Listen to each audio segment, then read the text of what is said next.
Hi everyone, it's Vanessa. I thought I would make a video because I get asked so many questions about my scoliosis and spinal fusion. Now, I've never done a video before, so I don't know if this is going to be any good, to be honest, but I'm just going to try my best and jump straight into it.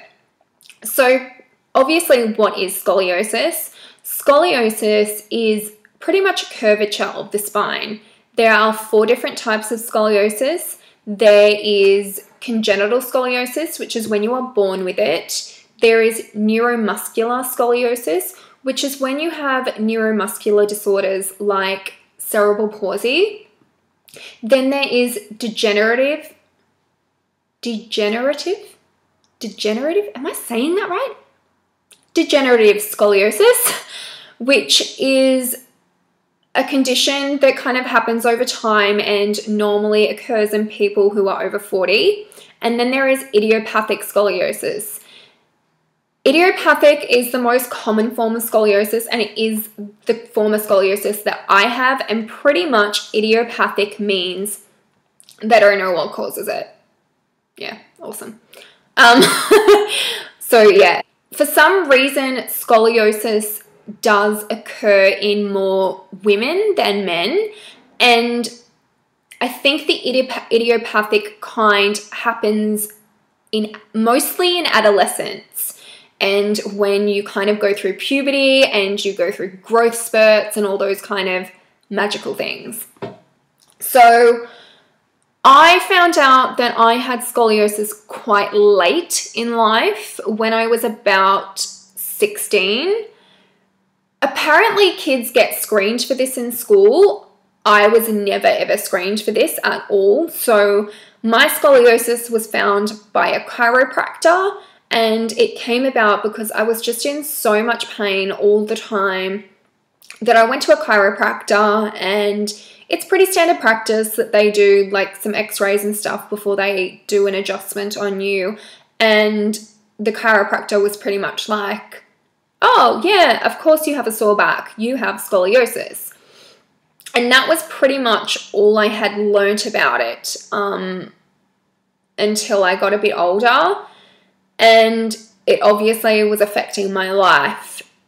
Now, when my curve was found, I'm not sure what the degree was, but in my early 20s, the curve, so I actually have 2 curves. I have one in my thoracic, which is your kind of upper spine, and then I also have another curve in my lumbar spine. So the curve in my lumbar is a little bit smaller than the one in my thoracic.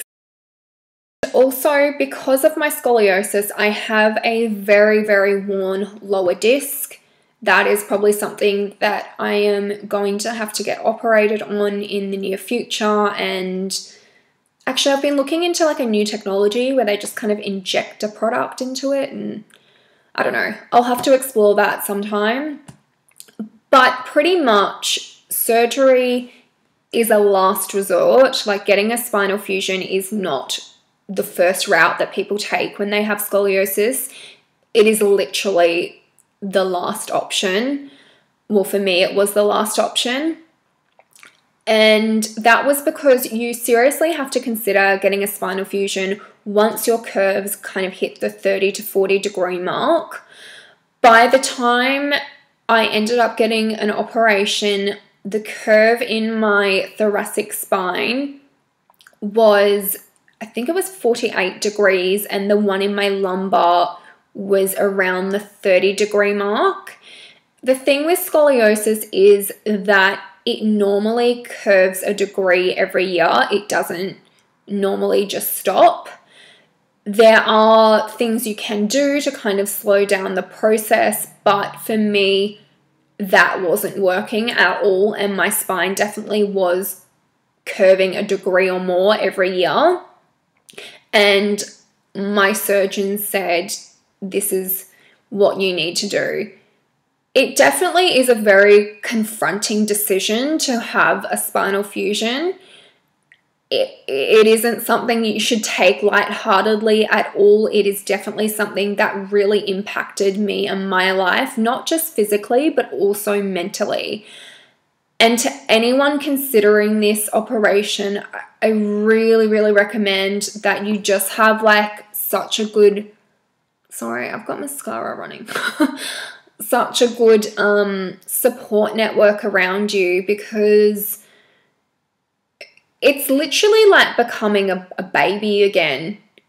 Once they kind of make that incision and cut you open, you lose all those muscles that you've essentially been building your whole life. And it's really hard, I'm not gonna lie. It was honestly one of the most hardest things I've ever had to do, was going through that operation.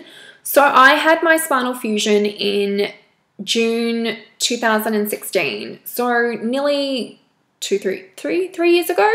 So I suppose I should like probably explain what a spinal fusion is for people who don't know that. So basically a spinal fusion is where they fuse titanium rods and screws to your spine, and essentially the rods and screws and your spine kind of become one, and it's like one bone.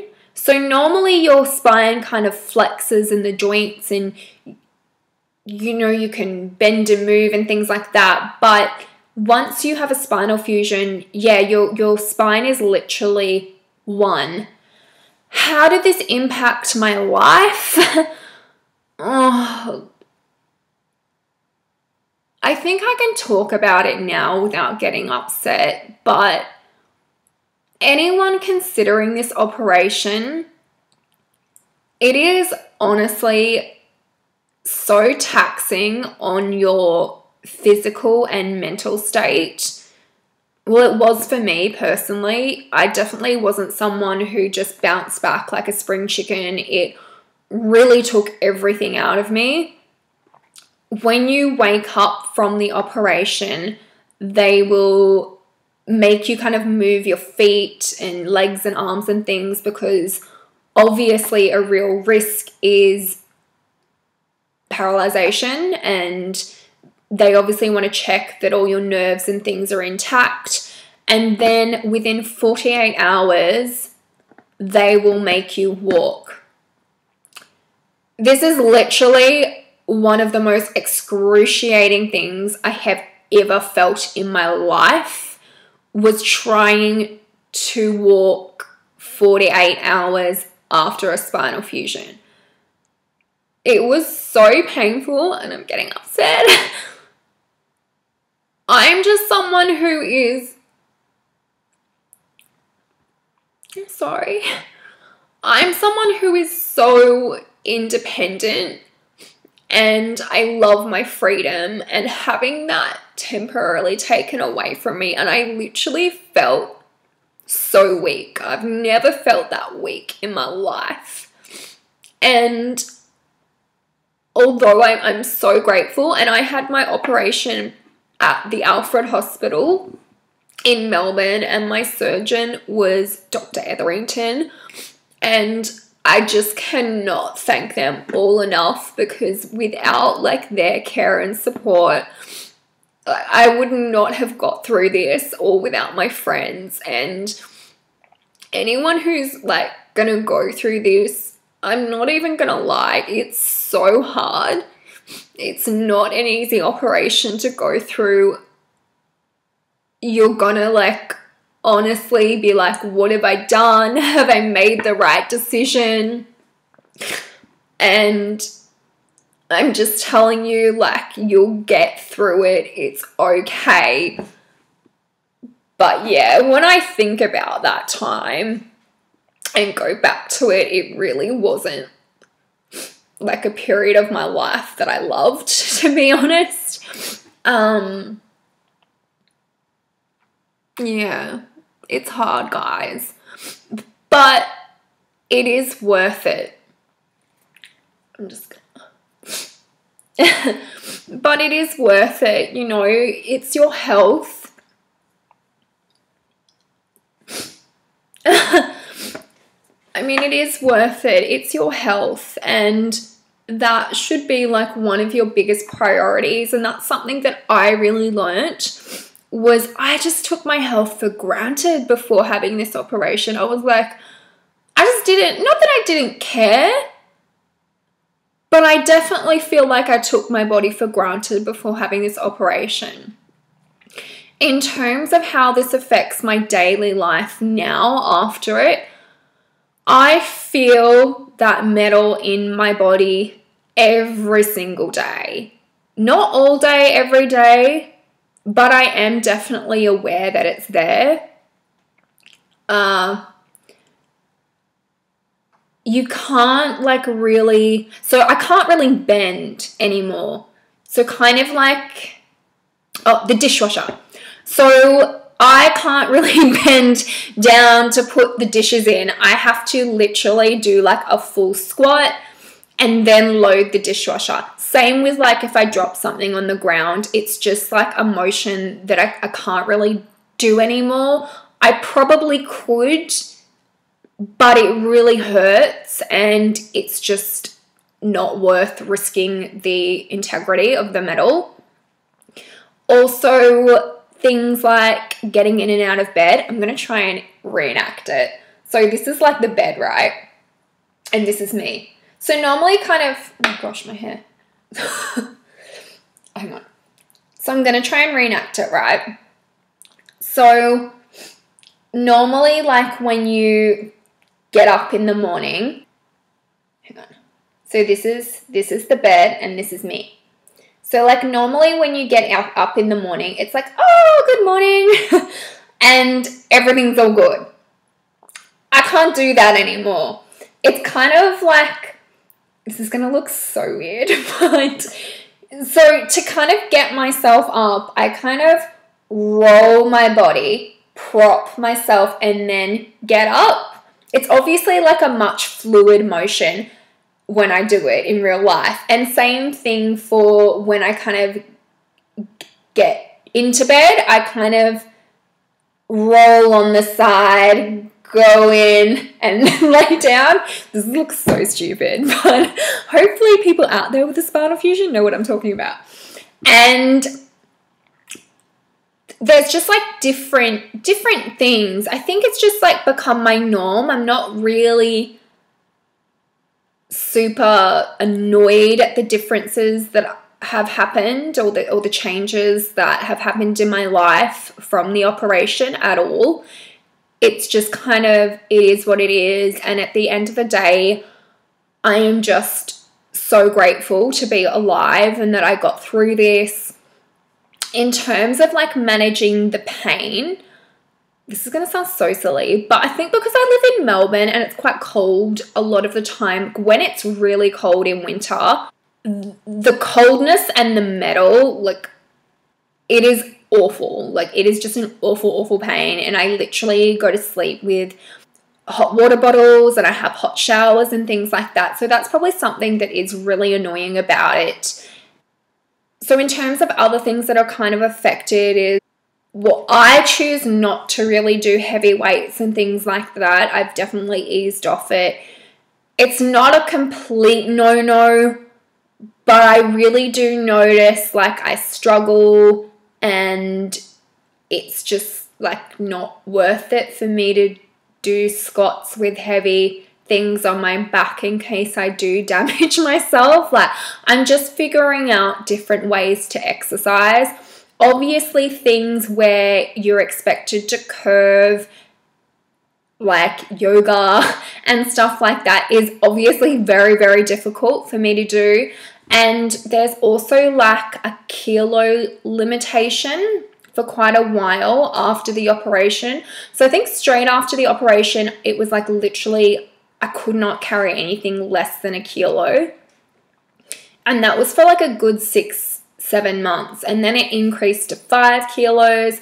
And now I've been told like it's okay to lift whatever, but obviously if it hurts, don't do it. So I think, to be honest, like most of it is just common sense, guys. If you have this operation, just don't like be so harsh on yourself and don't like push yourself unnecessarily.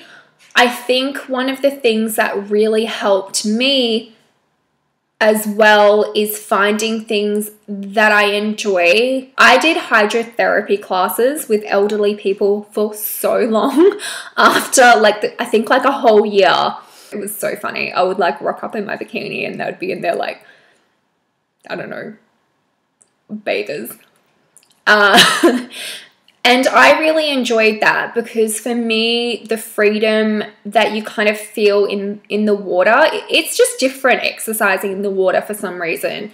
So that's actually just something I really want to explore again, because I'm still in this process of figuring out what does and doesn't work in my life. But in terms of, yeah, this operation, if you're going to have it, good luck. It is worth it, and just like have the right people around you and do your research. Ask questions. Like, do not be afraid to ask questions. I think people just, you know, sit there, nod their head, listen to everything, you know, the doctor and people around them say, but you know, it's okay to fire the questions at them and ask. Literally, I walked into my surgeon's office with a whole A4 paper worth of questions. And he answered every single one of them. I think if the more you educate yourself on the subject, the more comfortable that you will feel in having this operation yourself. I know this is definitely not the most technical video and explanation of scoliosis and a spinal fusion, but I hope that like some people out there who are going to get the fusion or have scoliosis themselves identify with this and find it a little bit helpful. And I would just like really appreciate any comments that you have. Like, please let me know if I haven't addressed your queries, and I'm happy to answer them if I can figure out how to use this thing. And I really wish you the absolute best of luck, and thank you for taking the time to watch. And please let me know like what you thought. Like, give me your honest thoughts. I can handle it. So thank you for watching, everyone. I really appreciate it, and until next time, well, I don't know if there's going to be a next time. I don't know if this should be a regular thing or not. But bye!